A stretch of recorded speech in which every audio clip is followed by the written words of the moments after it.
Bonjour les amis, nous retrouvons notre livre des Actes des Apôtres. Nous sommes toujours au chapitre 7. À la fin du chapitre 7, nous allons voir en fait le passage qui est du chapitre 7, le verset 54, et nous irons jusqu'au chapitre 3, non, jusqu'au verset 3 du chapitre 8, pour parler du martyre d'Étienne. Je vous rappelle que dans les passages précédents, nous avons lu un long discours d'Étienne, qui s'est évertué à démontrer que la direction, la hiérarchie juive avait depuis des siècles commis des erreurs et n'avait pas su interpréter la volonté de Dieu. Ces paroles les exaspérèrent et il grinçait des dents contre Étienne. Mais lui, rempli d'Esprit Saint, fixait le ciel. Il vit la gloire de Dieu et Jésus debout à la droite de Dieu. Voici, dit-il, que je contemple les cieux ouverts et le Fils de l'homme debout à la droite de Dieu. Ils poussèrent alors de grands cris en se bouchant les oreilles. Puis tous ensemble, ils se jetèrent sur lui, l'entraînèrent hors de la ville et se mirent à le lapider. Les témoins avaient posé leurs vêtements aux pieds d'un jeune homme appelé Saül.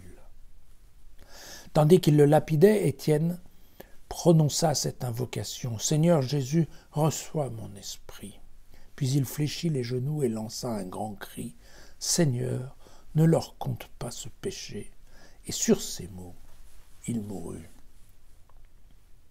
Saül, lui, était de ceux qui approuvaient ce meurtre. En ce jour-là éclata contre l'église de Jérusalem une violente persécution. Sauf les apôtres, tous se dispersèrent dans les contrées de la Judée et de la Samarie. Des hommes pieux ensevelirent Étienne et firent sur lui de belles funérailles. Quant à Saül, il ravageait l'église. Il pénétrait dans les maisons, en arrachait hommes et femmes et les jetait en prison. Donc cette vision d'Étienne, eh bien, elle correspond parfaitement à la vision qu'avait Jésus dans l'évangile de Luc au chapitre 22, le verset 69. « Mais désormais le Fils de l'homme siégera à la droite du Dieu puissant. » On trouve d'ailleurs une vision assez semblable dans le livre de Daniel au chapitre 7. « Je regardais dans les visions de la nuit, et voici qu'avec les nuées du ciel venait comme un fils d'homme. Il arriva jusqu'au vieillard, et on le fit approcher en sa présence. » Voilà. Bien. Mais bien entendu, il y a bien sûr derrière tout ça aussi le psaume 110. « Oracle du Seigneur à mon Seigneur, siège à ma droite, que je fasse de tes ennemis l'escabeau de tes pieds. » Vous voyez, ça c'est une expression qu'on retrouve un peu tout le temps dans l'histoire de la Bible. Bien.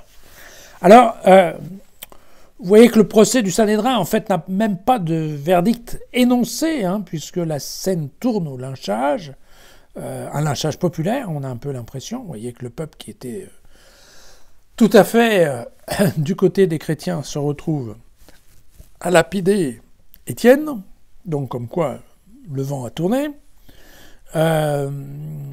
Et vous voyez bien que le fait qu'il n'y ait pas de verdict assumé fait un peu penser à Pilate qui se lavait les mains.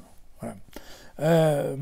D'ailleurs, ce parallèle entre la passion de Jésus et celle d'Étienne, on voit bien qu'il est évident, puisque alors la passion de Jésus dans l'évangile de Luc, c'est au chapitre 23, mais vous voyez que tous deux vont remettre leur esprit, tous deux vont pousser un grand cri, et tous deux vont implorer la clémence pour leur bourreau. Voilà, c'est ainsi que va s'accomplir le verset de l'évangile de Luc, c'était au chapitre 6 et le verset 9.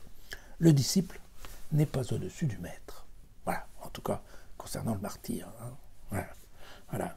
Bon, vous avez ici l'annonce d'une violente persécution. Bon, on croit comprendre qu'en fait, elle ne va toucher que les hellénistes, puisque vous voyez que les apôtres, eux, font plutôt partie des Hébreux et qui ne semblent pas avoir été inquiétés, puisque eux vont rester à Jérusalem, alors que typiquement, en tout cas les hellénistes, a priori, vont partir, et c'est assez amusant puisqu'on peut penser que c'est cette persécution qui en fait va accélérer l'expansion de la foi chrétienne dans le monde.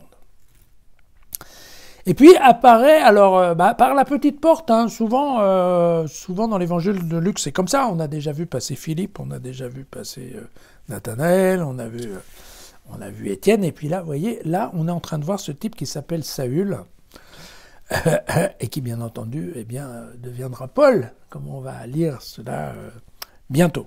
Mais on voit plutôt ici un gamin spectateur qui va se transformer effectivement en un violent fanatique.